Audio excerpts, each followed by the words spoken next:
તહેવારમાં યોજાતા લોકમેળાને લઈને મોટા સમાચાર। મોતના કૂવા તરીકે જાણીતી રાઇડ લોકમેળામાં નહીં જોવા મળે।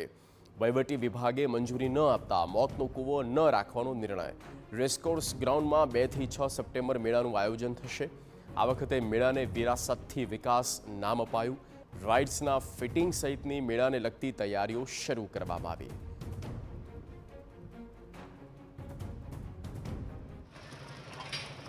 જન્માષ્ટમી પર્વ પર સૌરાષ્ટ્રના સૌથી મોટા લોકમેળાની તૈયારીનો ધમધમાટ શરૂ થઈ ગયો છે।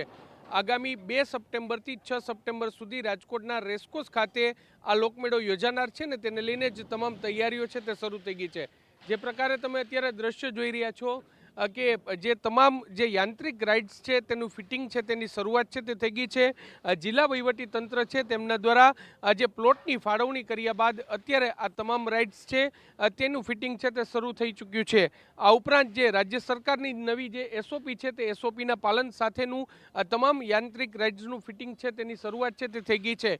જોકે આ વખતના લોકમેળામાં સૌ પ્રથમ વખત જે મોતના કૂવાની મજા છે તે રાજકોટવાસીઓ સૌરાષ્ટ્રવાસીઓ નહીં માણી શકે, કારણ કે રાજ્ય સરકારની જે નવી એસઓપી છે તે જાહેર કરવામાં આવી છે ને એસઓપીમાં આ મોતનો કૂવો કે જે એક પ્રકારે જે કોઈ વ્યક્તિ છે તેમના દ્વારા જે બાઇક અને મોટર કારમાં જે કરતબ છે તે કરવામાં આવતો હોય છે તે મોતના કૂવાની મજા છે તે નહીં માણી શકાય, કારણ કે જે આરએનબી વિભાગ છે, માર્ગ અને મકાન વિભાગ છે તેમના દ્વારા આ જે યાંત્રિક રાઇડ છે મોતનો કૂવો તેને મંજૂરી આપવામાં આવી નથી અને એટલા માટે જ મોતનો કૂવો છે તે આ વખતની જે રાજકોટનો જે લોકમેળો છે તેની મજા છે તે રાજકોટવાસીઓ નહીં માણી શકે। જો કે ઓવરઓલ બીજી જે યાંત્રિક રાઇડ છે તેની તૈયારીઓ છે તે શરૂ થઈ ગઈ છે। 2 તારીખના રોજ આ લોકમેળા છે તેની શરૂઆત થવાની છે ને એક અંદાજ પ્રમાણે જે 10 લાખથી પણ વધારે લોકો છે તે આ મેળાની મજા માણવા માટે આવશે। આ ઉપરાંત વહીવટી તંત્ર દ્વારા ખાસ વીમા કવચ છે તે લેવામાં આવ્યું છે ને કોઈ પણ પ્રકારનું ડિઝાસ્ટર